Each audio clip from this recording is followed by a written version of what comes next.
اللہ تعالی علیہ وسلم کے پیارے دیوانوں،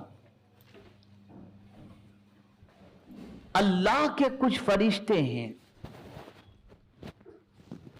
جن کی ڈیوٹی کیا ہے؟ ان کی ڈیوٹی یہ ہے کہ زمین پر جہاں کہیں بھی اللہ کے ذکر کی محفل ہو وہ اس ذکر کی محفل کو تلاش کریں۔ اب جب فرشتوں کو وہ ذکر کی محفل مل جاتی ہے تو فرشتے اس محفل میں شریک ہو جاتے ہیں۔ محفل شروع ہوتی ہے، فرشتے شریک ہو گئے۔ حدیث مبارکہ میں ہے کہ محفل کے اختتام پر فرشتے اس محفل سے جب واپس جاتے ہیں تو اللہ رب العزت جل جلالہ ان فرشتوں سے فرماتا ہے، فرشتوں کہاں سے آ رہے ہو؟ حالانکہ اللہ سب جانتا ہے۔ تو فرشتے جواب میں عرض کرتے ہیں، مولا فلاں جگہ پر تیرے بندے تیرے ذکر کی محفل میں شریک تھے، منعقد کی گئی تھی محفل، اس میں ہم شریک ہوئے تھے۔ رب ارشاد فرماتا ہے، میرے فرشتوں بتاؤ میرے وہ بندے محفل میں مجھ سے کیا مانگ رہے تھے؟ مولا تجھ سے جنت مانگ رہے تھے۔ فرشتوں سے رب ارشاد فرمائے گا، کیا انہوں نے جنت دیکھی ہے؟ فرشتے عرض کریں گے، نہیں مولا انہوں نے جنت نہیں دیکھی۔ رب فرمائے گا، اگر وہ جنت دیکھ لیں تو مولا پوری زندگی تیری یاد میں تیرے ذکر کے اندر خرچ کر دیں۔ اللہ اکبر۔ پھر رب فرمائے گا، کس چیز سے پناہ مانگتے تھے؟ فرشتے عرض کریں گے، جہنم سے پناہ مانگتے تھے۔ رب ارشاد فرمائے گا، کیا جہنم انہوں نے دیکھا ہے؟ فرشتے عرض کریں گے نہیں۔ رب ارشاد فرمائے گا، اگر جہنم دیکھ لیں تو فرشتے عرض کریں گے کبھی گناہ نہیں کریں گے۔ اب فرشتوں سے مولا فرماتا ہے، بتاؤ میرے اس ذکر کی محفل میں شریک ہونے والوں کو کیا بدلہ دیا جائے؟ فرشتے عرض کریں گے، مولا تو بہتر جانتا ہے۔ رب ارشاد فرمائے گا، جاؤ میں نے سب کو بخش دیا۔ تو فرشتے فوراً عرض کریں گے، مولا ایک بندہ ایسا بھی اس محفل میں آیا تھا جو ذکر کی محفل کے اندر شریک ہونے کے ارادے سے نہیں، وہاں سے گزرا اور محفل دیکھا تو آ کر کے بیٹھ گیا، مولا اس کے لیے کیا حکم ہے؟ تو رب ارشاد فرمائے گا، میں نے اس کو بھی بخش دیا۔ تو اپنی توجہ اور اپنی نیت یہ کر کے نکلیں کہ اللہ جن خوش نصیبوں کی بخشش فرمانے والا ہے، اللہ تعالیٰ ان خوش نصیبوں میں ہمارا بھی شمار فرما لے۔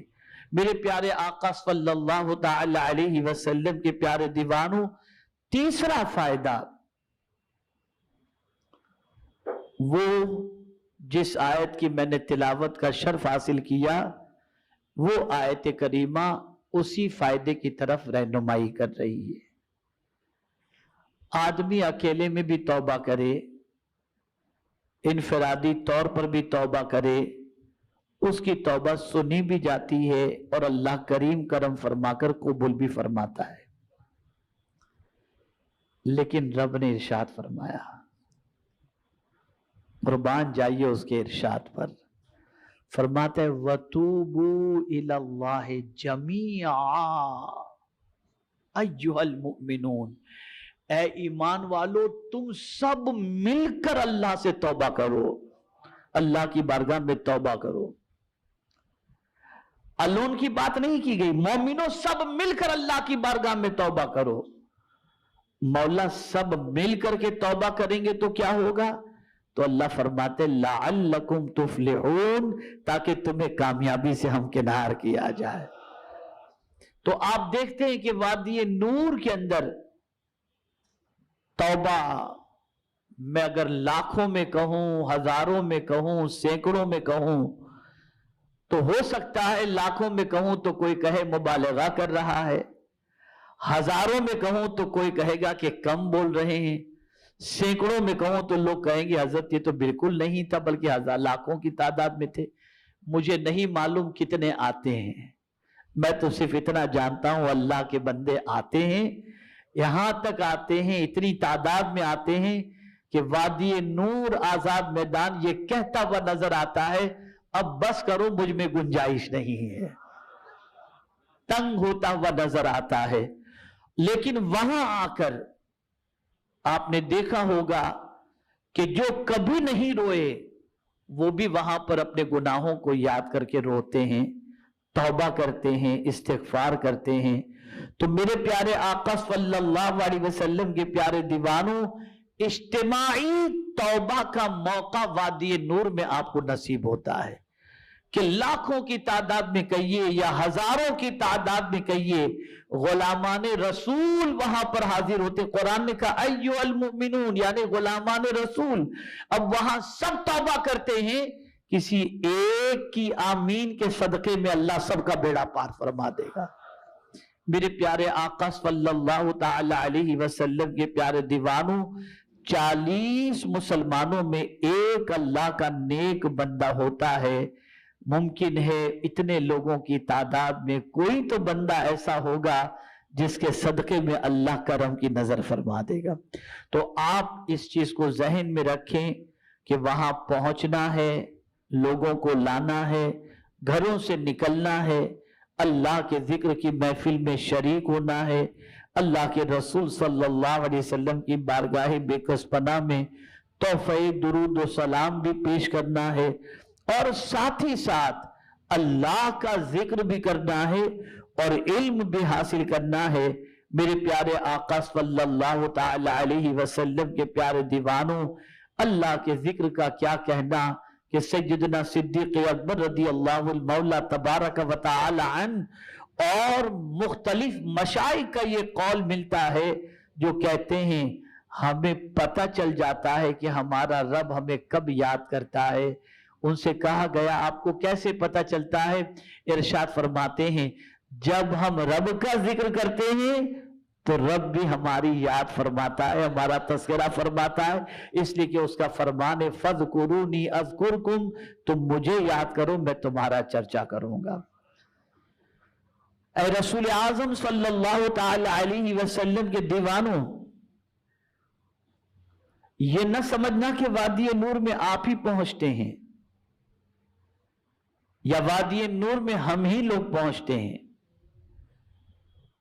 मैंने एक ऐसे बुजुर्ग से मुलाकात की जिनके बारे में लोगों से मैंने सुन रखा था कि वो मुस्तजाबुद दावात हैं। उन्होंने एक ऐसे पेशेंट के बारे में जिसके बारे में डॉक्टरों ने ये साफ लफ्जों में कह दिया था कि इनके बचने के कोई इम्कानात नहीं, इनको कैंसर लास्ट स्टेज पर है। वो पेशेंट वो बुजुर्ग के पास पहुंचा, बुजुर्ग ने देखा और फरमाया जा तेरी तबीयत ठीक हो गई, तुझे कुछ नहीं होगा। अल्लाह ताला ने बाद में चेकअप कराने पर उस पर वाज़ेह कर दिया कि उसकी सारी बीमारियां खत्म हो चुकी हैं। मेरी उस बुजुर्ग से मुलाकात हुई। मैं देखिए आमतौर पर आप जानते हैं कि मैं कोई इस किस्म के वाकयात और इज्तिमा में ये होता है वो ये सब चीजें बताने का आदी नहीं हूं। आज तक 31 साल के अंदर कभी ये सब चीजें मैंने नहीं बताई। मैं सिर्फ आपको एक ऐसी हकीकत बताने की कोशिश कर रहा हूं ताकि आपकी तबीयत के अंदर ये बात पैदा हो कि वाकई वहां पर कैसे कैसे लोग आते हैं। मेरी इत्तेफाक से फ्लाइट, मेरी उमूमी तौर पर मेरी आदत है दुनिया में कहीं भी जाता हूं तो प्रोग्राम के बाद की जो पहली फ्लाइट होती है मैं पहली फ्लाइट लेकर आ जाता हूं। लेकिन उस बुजुर्ग के बारे में जब इत्तला मिली तो मैंने वहां से शाम की फ्लाइट का इंतजाम किया कि मैं जाकर उनसे मुलाकात करूंगा। मैं गया मिलने के लिए तो उनकी जबान अव्वल तो समझ में नहीं आती थी, केरला के हैं वो, जबान समझ में नहीं आती थी। एक दरमियान में उर्दू में उनकी बात को ट्रांसलेशन करने वाला वो जो था वो था। उनको जब इत्तला मिली मैं आ रहा हूं तो बहुत खुश हुए, बहुत दुआएं दी। वीडियो कैसी लगी कमेंट में जरूर बताएं और वीडियो को लाइक और शेयर करें और हमारे चैनल को सब्सक्राइब करें।